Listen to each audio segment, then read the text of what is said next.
श्रीधर या ठिकाणी 12 पास झाले. तदनंतर त्यांची अशी इच्छा होती की आपण डॉक्टर व्हावं, म्हणून त्यांनी दिल्ली या ठिकाणी BNYS ही डिग्री मिळवली.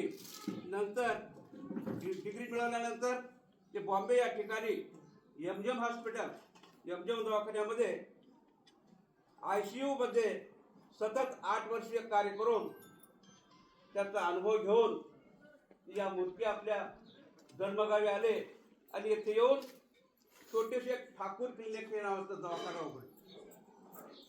या ठिकाणी HDFC म्हणून सुद्धा कार्यरत करतात.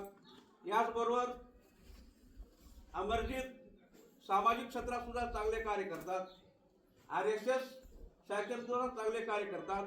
याशिवाय सामाजिक कार्यामध्ये धडाडीने कार्य करणारे असे अमरजीत ठाकूर आता या ठिकाणी त्यांनी गरजू लोकांसाठी, ज्या ज्या लोकांना डोळ्याची तकलीफ आहे किंवा अजून काही रोग असतील त्या लोकांचे शिबिर काढले आहे. आणि या शिबिरीसाठी आज या ठिकाणी तज्ज्ञ डॉक्टर आहे, म्हणजे माहिती देणारे, माहिती घेणारे, तुम्हाला काय झाले का पाहणारे ते डॉक्टर येणार आहे.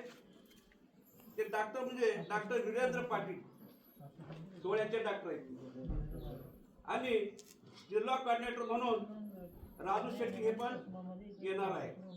तरी या सर्व संधीचा आपण लाभ घ्यावा याच उद्देशाने या ठिकाणी शिबिर आयोजित करण्यात आली आहे.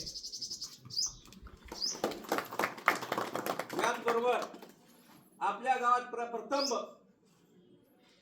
डॉक्टर पदवी मिळालेली आपल्या मुर्की येथील सुपुत्री या नावाने ओळखली जाणारी इंद्रायणी काळे तिचा सुद्धा या ठिकाणी सत्कार होणार आहे. तरी आपण सर्वांनी काय